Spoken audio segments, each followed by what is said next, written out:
तो dimensional analysis पढ़ेंगे आज हम लोग। तो बेसिक जो फिजिकल क्वांटिटीज होती हैं, चाहे वो फ्लूइड मैकेनिक्स हो, चाहे वो बायो प्रोसेस इंजीनियरिंग हो, चाहे हीट एंड मास ट्रांसफर हो, कोई सब्जेक्ट हो, उसमें जो भी फिजिकल क्वांटिटीज यूज होती हैं, विस्कोसिटी, आपकी काइनेमेटिक विस्कोसिटी, डायनामिक विस्कोसिटी और स्ट्रेसेस, तो उन सब में जो आपके फंडामेंटल जो डायमेंशंस होते हैं वो बेसिकली होते हैं लेंथ, मास और टाइम। इनको हम फंडामेंटल क्वांटिटीज या डायमेंशंस कहते हैं। और इनके बाद जो सेकेंडरी होते हैं वो डिराइव्ड होते हैं फंडामेंटल से। बाकी जितने भी होंगे वो सब फंडामेंटल एल, एम और टी से ही डिराइव्ड होंगे। तो इस जो सेक्शन जो हम लोग पढ़ने वाले हैं, जो सेकेंड यूनिट का आपका पार्ट है, उसमें हम डायमेंशन ही पढ़ेंगे। और इसमें बेसिकली हम लोग जो करेंगे तो डिफरेंट न्यूमेरिकल्स एक दो देखेंगे।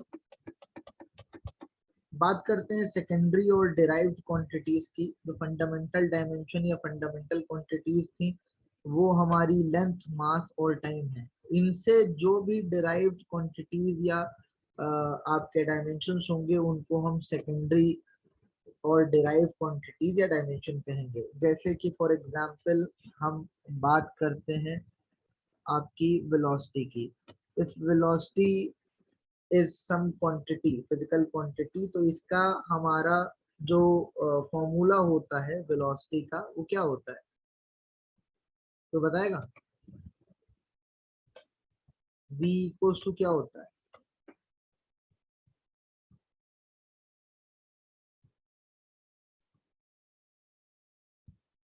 हेलो हेलो, वॉइस आ रही है मेरी?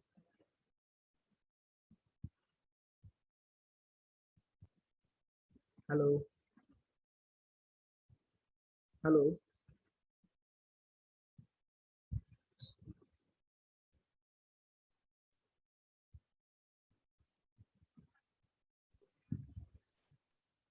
Velocity is distance per unit time. आगे से आप लोग एकदम टाइम पे ही जो है ना जवाब दीजिएगा।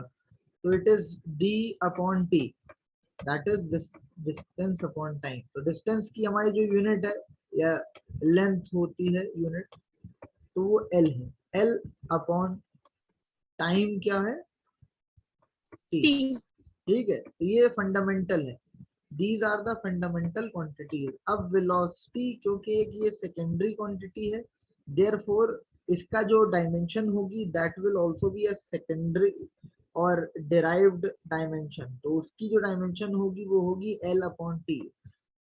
डेंसिटी, डेंसिटी क्या होता है? मास पर यूनिट वॉल्यूम होता है, मतलब m अपॉन एल क्यूब, आपको सीधे सीधे पता है। उसी तरीके से acceleration, it is distance upon upon it is metre पर सेकंड स्क्वायर। जैसे कि हम बेसिक एसआई यूनिट में देखते हैं मीटर पर सेकंड स्क्वायर। मीटर लेंथ से रिलेटेड है, सेकंड टाइम से रिलेटेड है, तो एल अपॉन टी स्क्वायर। समझ में आ रहा है? Yes sir. एक्सीलरेशन क्या होता है? वेलोसिटी अपॉन टाइम होता है। वेलोसिटी की अभी हमने देखा लेंथ अपॉन टाइम है। इसमें एक टाइम अगर और मल्टीप्लाई कर दोगे तो ये v एक्सेलरेशन में कन्वर्ट हो जाएगा कि नहीं हो जाएगा? v upon t is yes acceleration. Sir. Therefore हमारा क्या हो जाएगी, इसकी सेकेंडरी यूनिट जो हो जाएगी या इसकी जो डायमेंशन हो जाएगी वो क्या हो जाएगी? l upon T square. ये सब जितने भी हैं ये हमारे सेकेंडरी या डिराइव क्वांटिटीज कहलाती हैं। ठीक है, और ये जितने भी L upon T, M upon L cube या एल अपॉन टी स्क्वायर है, ये सब डायमेंशंस हैं, सेकेंडरी डायमेंशंस हैं। ठीक है, क्लियर है सबको?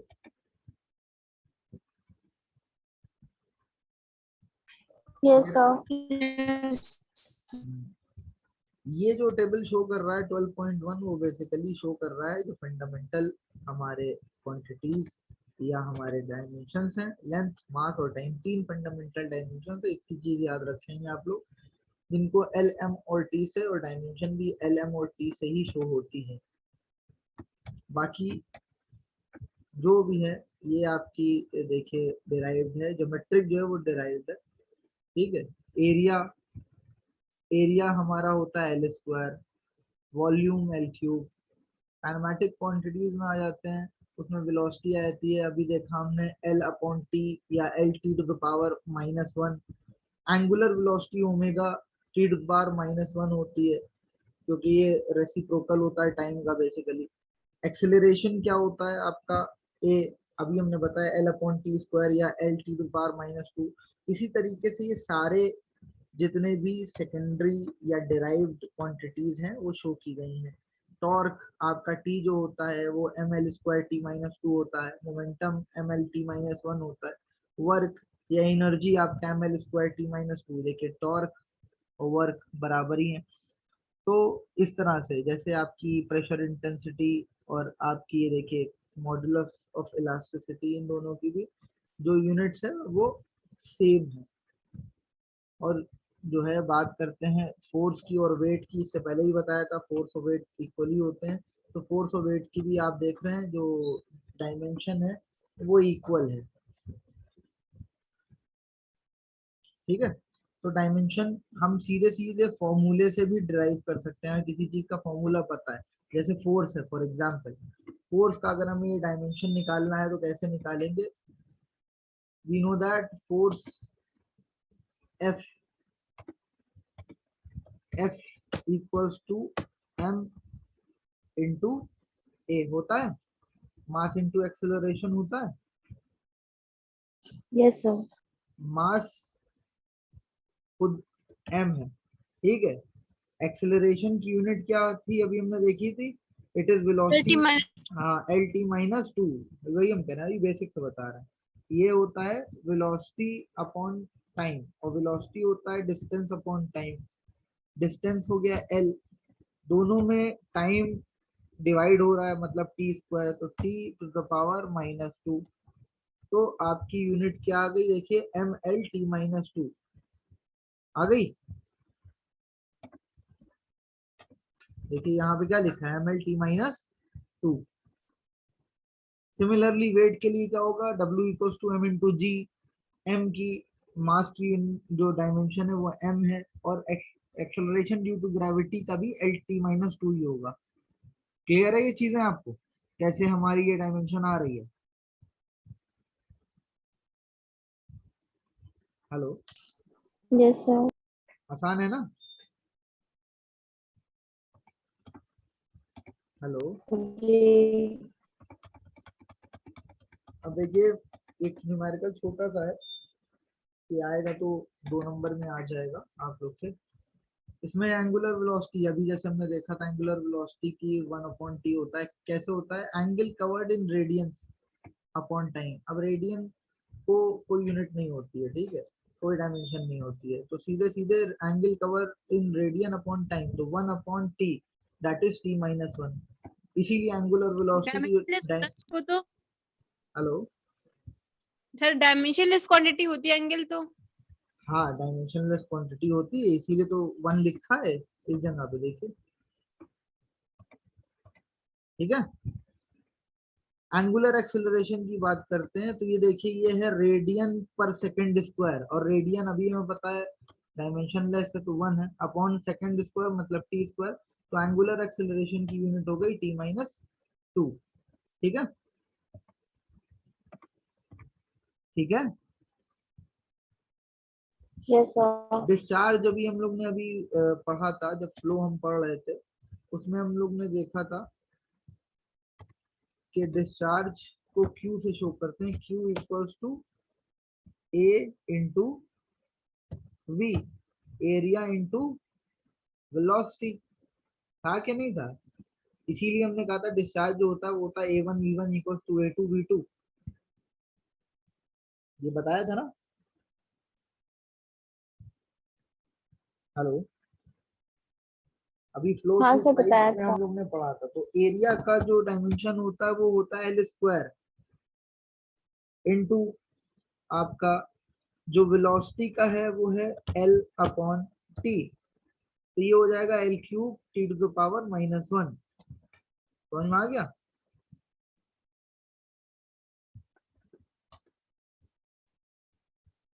डायमेंशन निकालना आसान है।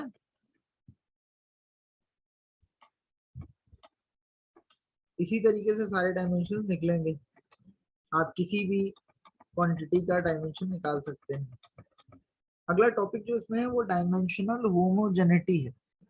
डायमेंशनल होमोजेनिटी ये होता है कि जब दोनों साइड के टर्म किसी भी फॉर्मूले में, अगर दोनों साइड की डायमेंशन जो होती है वो एक ही होती है, मतलब v equals to under root 2gh है, तो इधर की भी डायमेंशन और इधर की भी डायमेंशन सेम होगी। ठीक है, dimensional homogeneity means the dimension of each term in a equation on both side are equal. दोनों साइड पे जो टर्म्स हैं इक्वेशन में, उनकी जो डायमेंशन होगी वो इक्वल होगी। This is dimensional homogeneity, that if the dimension of each term on both sides of an equation are the same, the equation is known as dimensionally homogeneous equation। उस equation को हम लोग dimensionally homogeneous equation कहते हैं। और हम इनको भी एक फॉर्मूले से, जो वेलोसिटी का फॉर्मूला है v equals to root 2gh, उससे देखेंगे। वेलोसिटी की जो डायमेंशन होती है अभी हमें पता है lt माइनस 1 होती है। राइट हैंड साइड पे जाते हैं, अंडर रूट 2gh, 2 क्योंकि it is a numeric term and dimension इसकी कोई होगी नहीं। हम लोग बेसिकली g और h की डायमेंशन देखेंगे। g acceleration due to gravity l upon T square होगी into l, means l square upon T square, means l की to the power minus 1 under root करेंगे जब। तो हमने देखा कि राइट हैंड साइड और लेफ्ट हैंड साइड दोनों की डायमेंशन सेम है, यही डायमेंशनल होमोजेनिटी होती है। कोई दिक्कत तो नहीं?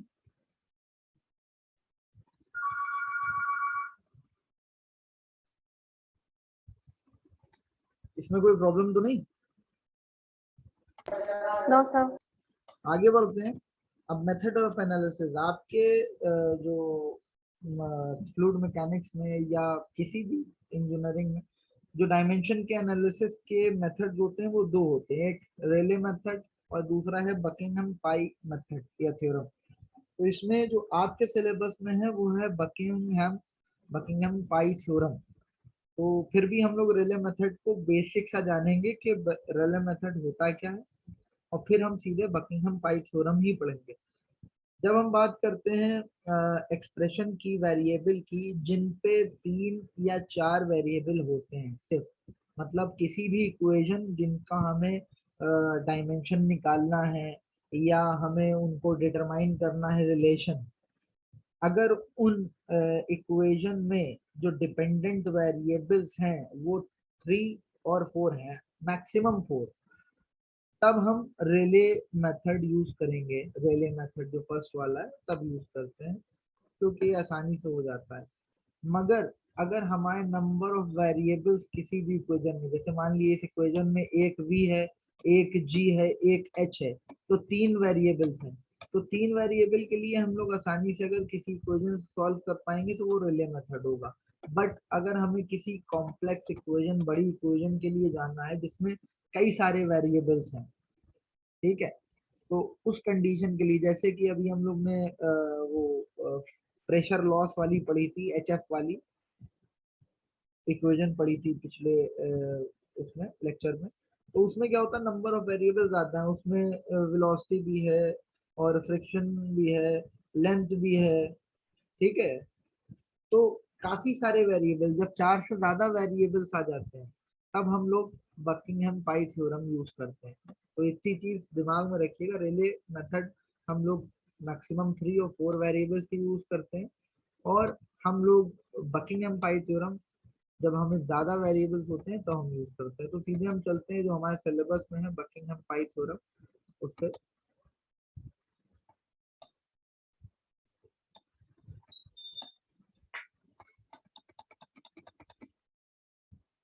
बकिंघम पाई थ्योरम पे आ गए हम लोग। The Rayleigh method or of dimension analysis become more laborious if the variables are more than the number of fundamental dimension। मतलब कभी भी फंडामेंटल डायमेंशन 3 है, m, l और t। जब नंबर ऑफ वेरिएबल्स 3 से ज्यादा जैसी हो जाते हैं तो रेले मेथड जो होता है वो बहुत कॉम्प्लेक्स हो जाता है। इट इज मोर लेबोरियस, बहुत ज्यादा काम करना पड़ता है to find out the final relation between the subject and its dependent variables. तो इन दैट केस हम लोग बकिंघम पाई थ्योरम को यूज करते हैं और इससे ओवरकम करते हैं जो डिफिकल्टी हम लोग फेस करते हैं रेले मेथड में। इसमें क्या है, if there are n number of variables, मतलब कितने भी वेरिएबल्स हैं, n number of independent and dependent variables, इसमें एन नंबर ऑफ डिपेंडेंट और इंडिपेंडेंट, मतलब इसमें जो सब्जेक्ट है, मतलब जिसका फंक्शन बनना है, और जो जितने वेरिएबल जो फंक्शन बनेंगे, मतलब जो इक्वल टू के उस साइड होंगे, इन सबके अगर number of variables total n है, इंडिपेंडेंट और dependent, in a physical phenomena, and if these variable contain m fundamental dimension, मतलब एम एल और टी, मान लो सिर्फ उसमें एल और टी है तो एम इक्वल्स टू 2 हो जाएगा। मान लो सिर्फ उसमें एम और एल है तब भी एम इक्वल्स टू 2 होगा, मगर उसमें तीनों फंडामेंटल डायमेंशन यूज हो रहा है, एम एल और टी, तो एम इक्वल्स टू 3 होगा, स्मॉल एम, ये वाला स्मॉल एम। उसमें then the variables are arrange into n minus m dimension terms. तब उन वेरिएबल्स को हम लोग इतनी इक्वेशंस में, इतने टर्म्स में, पाई टर्म्स में डिनोट करते हैं। मान लो for example total number of variables हमारे पास 6 हैं, ठीक है, मान लो किसी इक्वेशन में 6 वेरिएबल्स हैं, तो 6 वेरिएबल्स में और 3 डायमेंशन कवर हो रहे हैं, एम एल और टी, तो टोटल नंबर ऑफ पाई की जो इक्वेशन बनेगी, पाई 1 पाई 2 पाई 3, अभी आगे चल के दिखाएंगे एक न्यूमेरिकल सॉल्व करा के, पाई 1 पाई 2 पाई 3, 3 इक्वेशन बनेगी, that will be dependent on the all the 6 variables that are being considered in the numerical. Each term is called pi term, जितने भी टर्म बनेंगे हमारे उनको हम पाई टर्म कहेंगे। मान लेते हैं x1 x2 x3 और xn हमारे वेरिएबल हैं जो कोई एक इक्वेशन फॉर्म करेंगे जिसको हमें सॉल्व करना है। x1 जो है वो डिपेंडेंट वेरिएबल है, x1 डिपेंड कर रहा है x2 x3 और n नंबर ऑफ टर्म्स तक डिपेंड कर रहा है, ठीक है, मतलब x1 जो है वो फंक्शन है that is dependent upon all the other variable that are given in the equation, और ये सारे इंडिपेंडेंट हैं, तो हमारी क्या होगी, x1 will be the function of बाकी सारे जितने भी वेरिएबल्स हैं। इतनी चीज सबको समझ में आ रही है?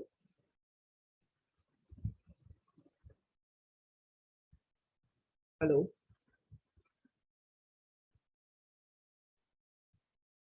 Hello, Yes, sir. समझ में आ रहा है? जी सर। अभी इससे रिलेटेड एक न्यूमेरिकल कराएंगे तो और ज्यादा डिटेल में समझ में आ जाएगा, अभी तो बेसिक बेसिक आपको समझ में आ रहा होगा। तो है क्या कि x1 मान लिए फॉर एग्जांपल आपका फॉर्मूला है Q equals to A into v, है बहुत बेसिक सा एग्जांपल अभी दे रहे हैं हम आपको यहाँ पे, Q equals to A into v, ये आपका डिस्चार्ज का फॉर्मूला है। तो इसमें नंबर ऑफ वेरिएबल्स आपके Q है, A है और V है, ठीक है, ये बहुत बेसिक सा एग्जांपल है। मतलब यही तीन जो है वो आपके क्या है, वेरिएबल्स हैं, जिसमें Q जो है वो आपका डिपेंडेंट वेरिएबल है और A और V जो है वो इंडिपेंडेंट वेरिएबल है। Q is a function of A and V, है कि नहीं? इस इक्वेशन से कंपेयर कीजिए ये वाली इक्वेशन और ये वाली equation, x1 is a function of x2 x3 till xn, वैसे यहाँ पे Q is a function of A and V, समझ में आ रहा है? Yes, sir. ठीक है, बहुत बेसिक सा समझा रहे हैं एकदम, अभी कुछ वो नहीं है। इस इक्वेशन को हम एक अलग फंक्शन में लिख सकते हैं, जिसे हम कुछ इस तरह से शो कर सकते हैं, कोई नया फंक्शन है हमारा f1, वो इन सारे वेरिएबल्स पे डिपेंड करेगा, ठीक है, इन सबको एक तरफ ले गए और वो इक्वल्स टू 0 हो जाएगा। क्यों? अब ये सबको एक तरफ ले गए तो इक्वल टू का टर्म 0 हो गया, ये वाली इक्वेशन को हमने ट्रांसफॉर्म कर लिया, f1 equals to x1 x2 x3 till xn equals to 0, इस फंक्शन को इधर ले आए और टोटल फंक्शन इक्वल्स टू 0 हो जाएगा कि नहीं हो जाएगा? हो जाएगा।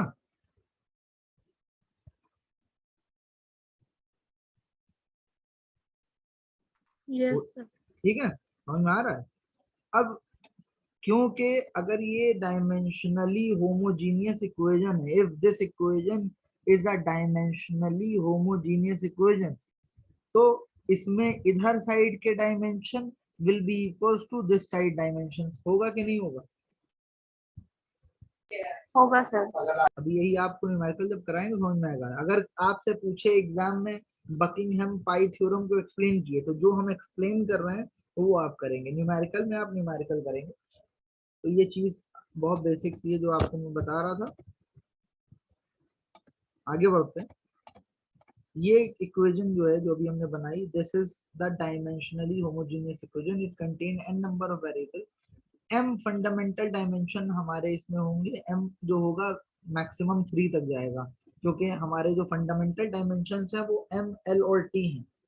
तो m l और t अगर तीनों किसी इक्वेशन में होंगे तो m इक्वल्स टू 3 हो जाएगा। इसमें पाई नंबर ऑफ टर्म्स बनेंगे n माइनस m के। मान लो अगर 6 वेरिएबल हैं और m इक्वल्स टू 3 है, तीनों फंडामेंटल हैं, तो 3 इक्वेशन बनेंगे। Each of pi term is dimensionless, सारे पाई टर्म डायमेंशनलेस होंगे, जैसा कि अभी इसमें हमने दिखाया है। क्यों? क्योंकि इक्वल टू 0 है।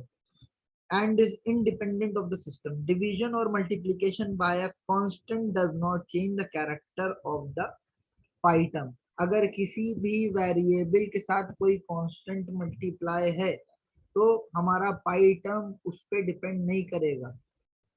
ठीक है, पाई टर्म डिवीजन और मल्टीप्लीकेशन ऑफ कांस्टेंट टर्म, मान लो कोई 2 से मल्टीप्लाई कर दिया इक्वेशन को, तो पाई उससे इफेक्ट नहीं होगा। पाई हमारा बेसिकली जितने भी वेरिएबल्स हैं उन पे डिपेंड कर रहा है, कांस्टेंट पे डिपेंड नहीं कर रहा है। ईच पाई टर्म कंटेन m+1 वेरिएबल। मान लो अगर हमारे नंबर ऑफ फंडामेंटल जो है ना क्वांटिटीज 3, तो पाई टर्म में 4 वेरिएबल्स होंगे। ठीक है, समझ में आ रहा है? m+1, where m is the number of fundamental dimension and is called repeating variables। यहाँ तो बहुत बेसिक सी चीजें दिखाई गई हैं, एक एग्जाम्पल इन्होंने यहाँ तक दिया। तो यहाँ तक जब आपसे एग्जाम में पूछे स्टेट बकिंगहैम पाई थ्योरम, तो आप ऊपर से लेके और यहाँ तक की चीजें लिख देंगे, कैसे इक्वेशन पाई 1 पाई 2 पाई 3 बननी है, और जो फाइनल इक्वेशन पाई है वो कैसे एक्सप्रेस होगी फंक्शन के फॉर्म में। आगे चलते हैं, अब हम न्यूमेरिकल डिस्कस करते हैं इस पे। न्यूमेरिकल डिस्कस करेंगे तो आपको ज्यादा बेहतर समझ में आएगा। बात करते हैं इस न्यूमेरिकल की। दिस न्यूमेरिकल ये कह रहा है the efficiency eta of a fan depends on density rho, dynamic viscosity mu of the fluid, angular velocity omega, diameter d of the rotor and the discharge q।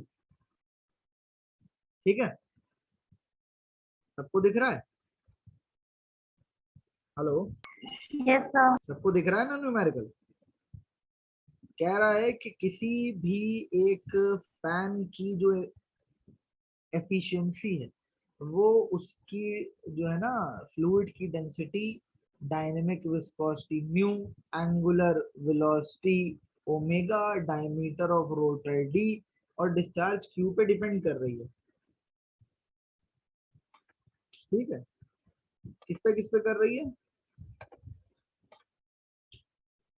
आपकी density पे कर रही है। तो पहला वेरिएबल आपका डेंसिटी है, दूसरा आपका डायनामिक विस्कोसिटी है, तीसरा आपका एंगुलर वेलोसिटी है,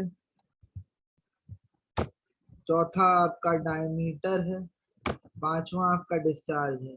ये सब हो गए इंडिपेंडेंट वेरिएबल। डिपेंडेंट वेरिएबल आपका क्या है? दैट इज एफिशिएंसी, है कि नहीं? Hello, Yes, sir. so efficiency is the dependent variable and these 5 are the independent variable। efficiency इन 5 पे डिपेंड कर रही है। मतलब टोटल नंबर ऑफ वेरिएबल्स हमारे कितने हो गए? कितने हो गए? कितने हो गए? हेलो, 6 हो गए। Efficiency, density, viscosity, angular velocity, diameter और डिस्चार्ज, 6 हमारे नंबर ऑफ वेरिएबल्स हो गए। क्योंकि हमारे ये बकिंघम पाई थ्योरम कहता है कि डिपेंडेंट और इंडिपेंडेंट दोनों को लेके चलेंगे, तो वही यहाँ पे शो किया गया है कि efficiency is the function of density, dynamic viscosity, angular velocity, diameter और discharge। मतलब फिर हमने f1 का फंक्शन बना लिया, सबको उस साइड ले गए, इक्वल टू 0 कर लिया, नंबर ऑफ वेरिएबल्स n बराबर 6 हो गए। अब इसमें डायमेंशन सबकी देख लेते हैं, क्योंकि एफिशिएंसी क्या होती है? Change in something upon original, मतलब ऊपर भी वही यूनिट, नीचे भी यूनिट, तो एफिशिएंसी की कोई यूनिट नहीं होती, तो एफिशिएंसी इज डायमेंशनलेस। बात करते हैं डेंसिटी की। डेंसिटी अभी हमें पता है ml⁻³ होता है। आपका डायनेमिक विस्कोसिटी ml-1 T-1 होता है। एंगुलर वेलोसिटी आपका T-1 होता है। डायमीटर L के बराबर होता है और Q आपका L³ T-1 के बराबर होता है। तो इसमें M, L और T टर्म आ रहा है, सब में जब देख रहे हैं तो M, L और T टर्म आ रहा है, मतलब तीनों टाइप की फंडामेंटल डायमेंशन हम लोग यूज कर रहे हैं। तो M इक्वल्स टू कितना हो जाएगा? M इक्वल्स टू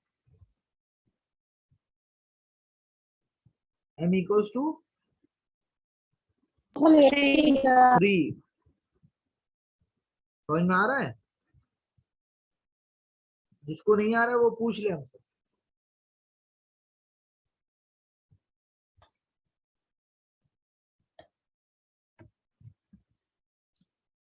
समझ में आ रहा है आप लोग के? आ रहा है सर। ठीक है, तो m इक्वल्स टू 3 हो गया, n इक्वल्स टू 6 हो गया। मतलब हमें कितने नंबर ऑफ इक्वेशन या पाई टर्म्स बनाने हैं?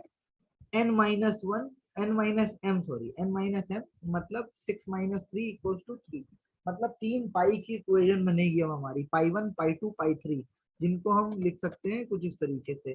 Function f1 pi 1 pi 2 pi 3 equals to 0, इस फंक्शन को हमने कन्वर्ट कर लिया। ठीक है, सारे वेरिएबल्स को हमने 3 इक्वेशन में कन्वर्ट कर लेंगे। कितने नंबर ऑफ वेरिएबल्स होंगे वो भी अभी देखा था हमने कहा था नंबर ऑफ वेरिएबल सारे इक्वेशन में m+1 के बराबर होते हैं। हर जो पाई की इक्वेशन होगी उसमें m+1, m 3 के बराबर है, तो नंबर ऑफ वेरिएबल्स 4 होंगे सब में। तो इतनी चीज समझ लीजिए कि आप किन्हीं भी 3 वेरिएबल्स को आप फिक्स कर देंगे। रिपीटिंग वेरिएबल्स, 3 रिपीटिंग वेरिएबल्स होंगे और एक जो होगा वो आपका नॉन रिपीटिंग वेरिएबल्स होगा। आपके टोटल 6 वेरिएबल्स हैं, 3 को फिक्स कर दिए और उनको बाकी 3 को उनके साथ मल्टीप्लाई कर दीजिए। तो हमने यहाँ पे चूज किया है डायमीटर, एंगुलर वेलोसिटी और डेंसिटी को एज रिपीटिंग वेरिएबल, और हम लोग एफिशिएंसी, डायनेमिक विस्कोसिटी और डिस्चार्ज को as a non repeating variables अलग अलग इक्वेशन में रखेंगे। क्योंकि सारी इक्वेशन में पाई 1 में, पाई 2 में, पाई 3 में 4 वेरिएबल्स होंगे, तो सब में 4 वेरिएबल रखेंगे, जिसमें से 3 रिपीटिंग होंगे और एक नॉन रिपीटिंग होगा। तो इसमें हमने पाई 1 इक्वेशन बनाई, सब में जितना भी होगा सब में पावर जो होगा वो अलग अलग रखते जाएंगे। जैसे पाई 1 इक्वेशन हमने बनाई तो उसमें d, ओमेगा और रो ये हमारे रिपीटिंग वेरिएबल है। तो d to the power a1, omega to the power b1, rho to the power c1 into non repeating parameter बिना किसी पावर के। ठीक है, समझ में आ रहा है?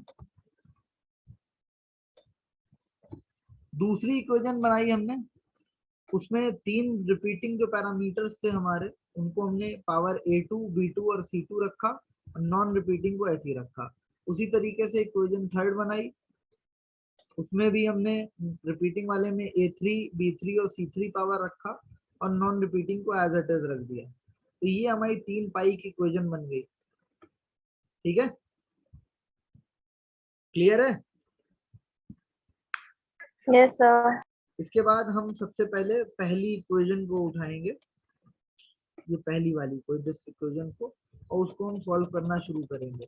क्योंकि हमारा पाई का टर्म डायमेंशन लेस है, इसीलिए देखो सब पावर में हमने जीरो रखा है, m to the power 0, l to the power 0, t to the power 0, क्योंकि ये डायमेंशन लेस है। ठीक है, d की जगह हमने डायमेंशन रखा, d का डायमेंशन l है, to the power a1। Omega का हमें डायमेंशन पता है, t टू द पावर -1 है, to the power b1। Density का हमें डायमेंशन पता है, ml-3 होता है, to the power c1। Into efficiency dimensionless है, m to the power 0, l to the power 0, t to the power 0। कोई दिक्कत है इसमें? हमने भी डायमेंशन दोनों साइड रख दिया। No, sir. आगे बढ़ते हैं। अब हमें ये जो पावर्स हैं उनकी वैल्यूज निकालनी है। तो पावर ऑफ m हमारा लेफ्ट हैंड साइड पे कितना है, 0 0 रखा। राइट हैंड साइड पे m हम देखेंगे कहाँ कहाँ पे, m यहाँ पे है, इसकी पावर है c1, तो 0 इक्वल्स टू c1। दूसरा m यहाँ पे, इसकी पावर है 0 प्लस 0, तो 0 इक्वल्स टू c1 प्लस 0, मतलब यहाँ से c1 0 के बराबर आ गया। ठीक है, ठीक है। ठीक है सर। l की पावर जो है वो इस साइड 0 है, इक्वल्स टू l की पावर इस साइड है a1 plus sorry -3c1 plus 0, तो a1 -3c1 इक्वल्स टू 0। यहाँ से भी a1 और -3c1 आया है। c1 की वैल्यू अभी 0 हम ऊपर निकाल चुके हैं, तो c1 की वैल्यू अब 0 रखेंगे तो a1 भी 0 हो जाएगा। सिमिलरली t की वैल्यू t टू पावर 0 रखेंगे तो 0 इक्वल्स टू b माइनस का b1 और 0, मतलब b1 भी 0 आ गया, मतलब a1 b1 c1 सब 0 आ गया। किसी की पावर 0 अगर होता तो वो हो जाए 1 हो जाता है, मतलब पाई 1 इक्वल्स टू हमारा सीधे सीधे एफिशिएंसी के बराबर आ गया। ठीक है, ठीक है। Yes, sir.